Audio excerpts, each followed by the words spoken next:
La corrupción rodea a Pedro Sánchez y estos son los 10 casos de corrupción que lo van a acechar a lo largo de este año 2026. Veámoslo.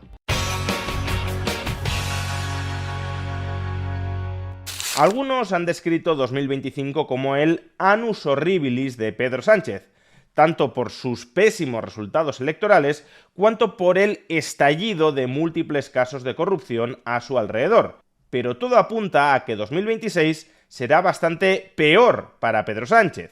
No solo en el flanco electoral, donde como poco tendremos comicios en Aragón, en Castilla y León y en Andalucía, sino sobre todo en el flanco de la corrupción. Hoy el diario El Mundo resume el viacrucis judicial que le espera a Pedro Sánchez y a su entorno a lo largo de este año 2026, y desde luego resulta demoledor.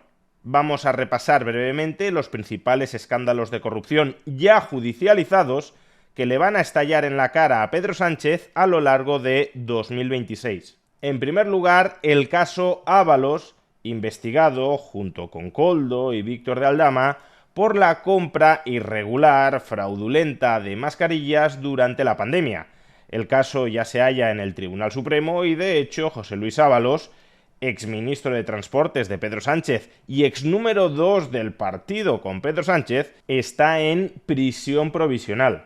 Los delitos que se les imputan son pertenencia a organización criminal, cohecho, malversación, información privilegiada y 2 tráficos de influencias. La Fiscalía Anticorrupción, de hecho, solicita 24 años de prisión para José Luis Ábalos y 19 años y medio para Koldo García. En segundo lugar, el caso Santos Cerdán, que deriva de una pieza separada del caso José Luis Ábalos. Santos Cerdán, de hecho, fue el que reemplazó como número 2 del PSOE a José Luis Ábalos, y se lo está investigando junto con Ábalos o Koldo García por amañar contratos de obra pública en favor de grandes constructoras a cambio de que éstas les entregaran una suculenta comisión. La investigación todavía sigue abierta y de hecho continuará a lo largo de este año 2026, pero cada vez vamos obteniendo detalles e indicios más turbios sobre un presunto caso de corrupción a gran escala dentro del gobierno. En tercer lugar, los restos del caso Koldo en la Audiencia Nacional. Todos aquellos miembros del gobierno o de la administración socialista que no están aforados y que por tanto no van a ser juzgados por el Tribunal Supremo siguen siendo investigados en la Audiencia Nacional por presunta corrupción en los casos anteriores. Estamos hablando, por ejemplo, de la expresidenta de Adif, Isabel Pardo de Vera, o del exdirector de carreteras, Javier Herrero. Y además esta investigación también se está extendiendo a los exgobiernos socialistas de Baleares y de Canarias, de tal manera que afecta directa o indirectamente a 2 personas que hoy tienen mucha importancia dentro de la estructura socialista del Estado español. Me estoy refiriendo a Francina Armengol, expresidenta del Gobierno Socialista de Baleares y hoy presidenta del Congreso de España, y también a Ángel Víctor Torres, expresidente del Gobierno Socialista de Canarias y hoy ministro del Gobierno de España. En cuarto lugar, el caso de las cuentas del PSOE. Nuevamente, a modo de pieza separada del caso Ábalos, han surgido dudas sobre los abundantes movimientos de efectivo dentro del Partido Socialista Obrero Español.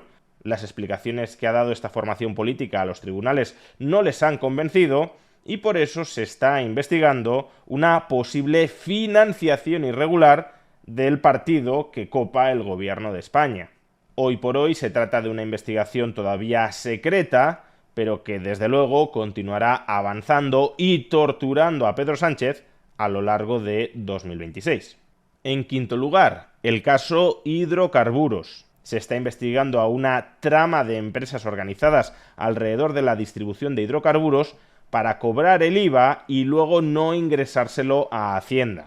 ¿Y qué tiene esto que ver con el PSOE?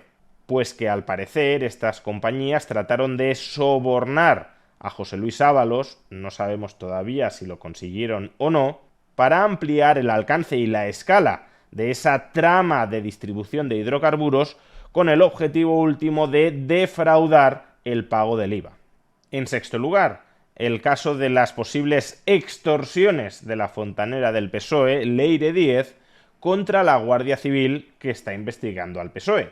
Y es que otra conexión que existe entre el caso hidrocarburos y el PSOE es que Leire Díez, fontanera de este partido para arreglar los muertos que va dejando en el camino, contactó con un empresario de la trama de hidrocarburos acusado de defraudar el IVA para ofrecerle beneficios judiciales a cambio de que ese empresario investigado por defraudar el IVA le proporcionara información comprometida sobre Antonio Balas, el teniente coronel que desde la UCO estaba dirigiendo la investigación de los múltiples casos de corrupción que rodean al PSOE. El objetivo parece ser que era chantajear a Antonio Balas con matarlo civilmente si no desistía de continuar con esas investigaciones sobre la corrupción del PSOE.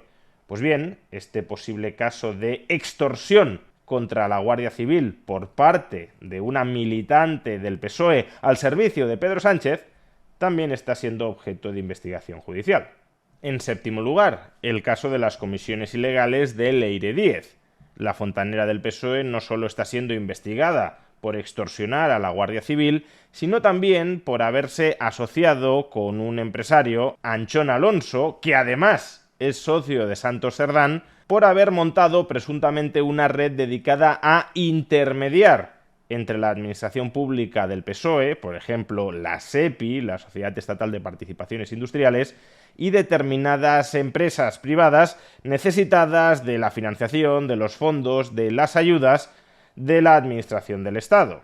Lo que se investiga es si Leire Díez y Anchón Alonso, como poco, cobraban comisiones por interceder en favor de estas empresas. De hecho, en este caso también está siendo investigado el expresidente de la SEPI, nombrado por el PSOE, Vicente Fernández Guerrero. De nuevo, se trata de un caso cuya investigación sigue muy abierta y que no parece que vaya a regalarle demasiadas alegrías al PSOE a lo largo de este año 2026. En octavo lugar, otro caso que está siendo investigado por ayudas irregulares del Gobierno de España a una empresa privada del que presuntamente se podrían haber beneficiado altos jerarcas de este partido, es el caso Plus Ultra.